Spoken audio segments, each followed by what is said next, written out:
Dugang pangutana. Brad, ang tao ba nga namatay, unya naapay mortal sin, unya wala nakakumpisal sa buhi pa, maimpirno ba? So, matod sa atong katikisem, ang makapaimpyerno sa tao, kining gitawag og final impenitence. Sa man ang final impenitence?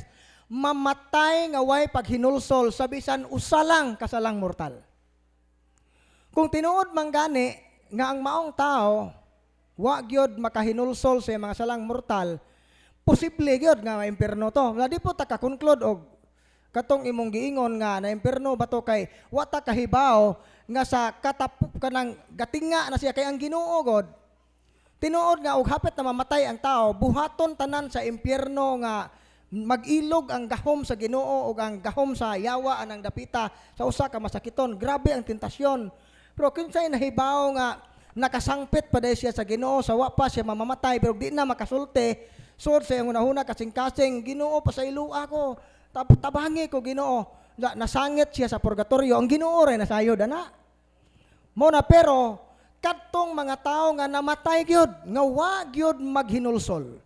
Nga sa mata sa Ginoo, nakita sa Ginoo nga wa gyud maghinulsol bisan usa lang kasang mortal. Final impenitence, sins against the Holy Spirit, di gid siya mapasaylo. Pero mao lang nga wa man ta kahibaw sa kasing-kasing sa tao, mo ato iampo kay wa man ta kahibaw na impierno ba to. Mo nay ang makahukom ra gyud kung sa ato siya karon, mao ra gyud ang Ginoo. Kay akong balikon bisan pag nakita na to nga wa nagdumili siya pagkumpisal, wa siya kakumpisal, pero wa ta kahibaw nga sa takna dahil siyang kamatayon, kinsay nahibaw nga ang Ginoo mihatag dahil niya og grasya sa paghinulsol. Kung iyang gidawat ang grasya sa Ginoo ning cooperate siya ato, posible siya nga maluwas. Pero kung iyang gi-reject gihapon ang katapusang tabang sa Ginoo, iya gihapon gisalikway kay tig-a ang iyang kasing-kasing, di gyud siya maluwas. Mo titubag.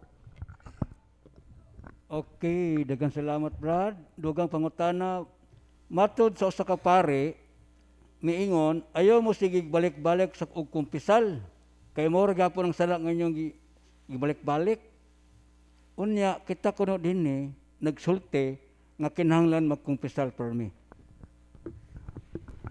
So, si Padre Pio, iyang giauhag ang iyang mga parokyano nga at least once a week, kara semana mangumpisal.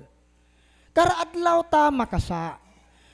So kung ang tingali, kung ang maong pare, nakita niya nga kining tawhana, sige kumpisal, pero nakita niya nga mura magway paghinulsol niya niyang sa, mura man og ritualistic ra ning iyang pagkumpisal, kay usahay kita, negosyante, manglimbong sa koron, kay mukumpisal, man ko unsang, kung makumpisal ko, kay aron mapapas ang mga daang sa nasunod semana, murinyo na po ko sa laing pagpanglimbong. Kung ako'y pare na, di ko musugot, ana nga, uy, presumption Usa ni kapag kanang pagyaga-yaga sa gracias Ginoo kay way klarong paghinulsol, pwede ko mo balibad ana. Pero ngano man nga nag-encourage man ta, ang ato nga basta gihinulsulan nimo ang imong mga sala, kung gibalibaran ka sa pare, pangitag laing pare. Tinuod na nga naasoy mga ingon ana, pero wala ko kahibaw sa rason sa mga pare mo, di po ta kahukom. Pero ang ahora pong pagtuo na, kung basin nakita sa pare nga, murag wa kay klarong ning kumpisal ba? Kay mura man og why progress? Mura man og wa man ning kamot nga mubiya. Ning kumpisal nga nangabit wa man pud biyae ang kabit og tinuod tang gahinulsol, biyaan na to ang sala pero man mo biya. So matimbang-timbang na sa pare kung kini nga sa since nga tungod ba ni kay weakness, tungod sa habitual nga sa di siya kapugong, mao na nga nahagbong siya, kaluy-an na sa pare. Pero makita po sa pare nga murag wa ni klaro na siya katungod mo balibad ana. Pero I hope nga mao nay rason sa pare. So bahin sa imong giingon nga ang iyong pare nga na kami nagsunod ra gyud mi sa teaching sa simbahan. Kay gani ang Catechism of the Catholic Church, wa niya gidili ang pagkumpisal kara adlaw bisan sa mga venial nga sa kondisyon nga kini gihinulsulan. Ngano man ang mga santos kara adlaw man mosimba. Kay kini diay atong formation sa atong conscience, once nga mutubo na atong relasyon sa Ginoo, the more tang makasabot siyang kabubuton, nga bisan ang atong mga gagmay-gagmay nga sala, bugat na para nato, ato na dayon ang hinulsulan. So lihok na sa Espiritu Santo, ug dili na angay i-prevent sa pare. Mao na no nga, pero makita sa pare nga, tinuod po kang wakay klaro, na siya katungod mo balibad. Mao to'y tubag. Okay, dugang pangutana. Brad, natural nga hilot, gihimo sa mananayhop. Mananayhop kuno Brad, naghilot. Pero wala niya tayhupi. Okay ra ba kuno to nga hilot? Dili siya okay kay ngano man ang iyang abilidad sa pagpanghilot gika na may abyan nga espiritu. So, moingon gani kag natural nga hilot, ibutan ta ikaw ba na imong gimassage imong asawa kay sakit yang likod o vice versa ninyo, mo na yung mga example og natural. Pero kanang nagpahilot ka sa isa ka well-known nga manghihilot nga nahibaw kang mananayhop pero imong giingnan nga manong di ko ganahan nga tayhupan kun mga gusto ra kog ordinaryo ra nga hilot, wa lagi ka gitayhupan. Pero ang iyang abilidad sa pagpanghilot kay gikan man sa usa ka espiritu, kay gipasa man nga kalit ra man siya makamao asa nga parte sa lawas hiluton. Kinsa may nag-guide niya ana, naa man siya spirit guide. So nakautang gihapon ta sa yawa nga moy nag-guide niya. So mo na og nahibaw kang mananayhop, bisag wa ka tayhupe, dili gyud safe nga magpahilot kaniya. Mas maayo pa mo adto mo mga physical therapist o kanang ga-eskwela mga reflectology bitaw kanang tusok-tusokon ng imong kuan, pero naalam po tay bantayan ani mga reflex o kanang mga PT, physical therapist. Unsa may atong bantayan? Kini ganing mga nanghilot nga magtugab-tugab sila during kang gihilot. Bisan pag eskwela siya pagpanghilot, pero sa iyang pagpanghilot gatugab-tugab mo ngano man ka ate nga tugab man ka ahong gisuyop ang mga negative energy nga nani mo, new age na siya nga practices, occult na siya nga abilidad. Mao na ibantayan nato. So mo ito bag.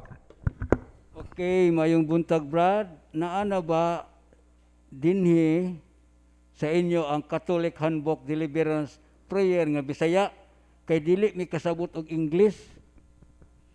So sorry gyud nga naanay ning sugod og translate pero hangtod karon kapaabot pa may og anus i-produce. Father Amalia taga disa to bro? Butuan.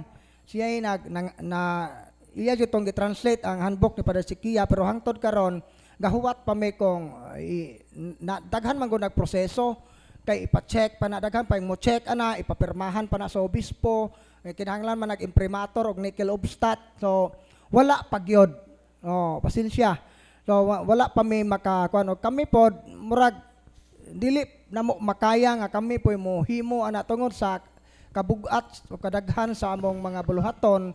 Mao na nga ang pag-translate wa na mo na mahimo. Mao na pasaylo amin yung dapita nga dili mi ninyo maka-provide og Bisaya nga kopya. So ang kuan lang nga saligi lang ninyo nga kana kay pag-ampo man na sa simbahan. So pangayo pumugtabang anang naabamoy mga silingan nga kanang makamsabot og in English imo pangutan-a nga basaha ko no nga pag-ampo unsay pasabot ane.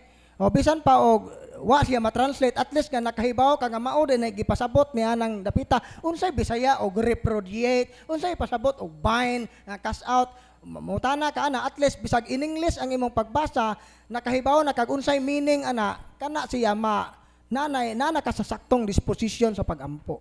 Bisag wa siya ma-translate.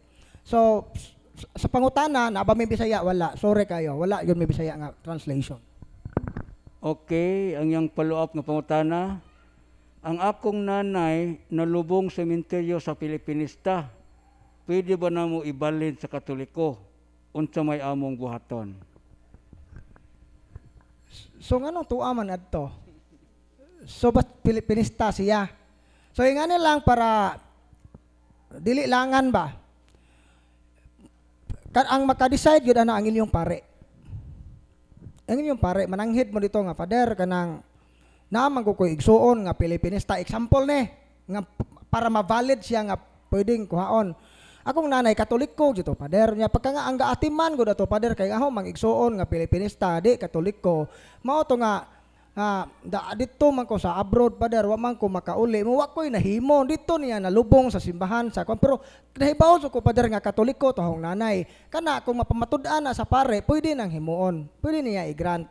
Pero kung namatay siya nga wa siya ma-reconcile sa simbahan, dili gyud na mahitabo nga ilubong sa simbahan. Kaya wa man siya mo reconcile, wa man siya mo balik sa simbahan Katoliko. Mo titubag. Okay, dugang pangutana, Brad. Usak ka membro sa pamilya mibalhin sa laing sikta tungod sa iyang kapikas sa kinabuhi. Unsa may epekto adto sa ginikanan? Wala ba'y tulubagon ang ginikanan adto? Okay, kung sa imong pagkaginikanan, imo na siyang gipahimangnuan nga dili maayo nga desisyon, so wala kay tulubagon. Atong basahon ang giingon sa Biblia, kabahin sa atong tulubagon sa uban. So, natay tulubagon kung pananglit, wa ta magtagad. Kanang gitawag og omisyon ba? Wa na to buhata ang angay buhaton. Basahon na to ang Ezekiel 3:18 hangtod sa 19. Kung moingon gani ako sa taong dautan, mamatay ka. Unya dili mo siya pahimangnuan o agnihon sa pagbiya sa dautan niyang pagkinabuhi aron maluwas siya, ang maong tao mamatay gayod diha sa iyang pagkadautan. Apan ikaw ang paninglan ko sa iyang kamatayon. Nganong paninglan man ta? Kay wa man nato agniha. Wa man ta mohimo og lakang nga mapugngan siya sa maong daotang buhat o wa nato badlonga. Mao nang apilon tag paningil sa Ginoo, punay sumpay.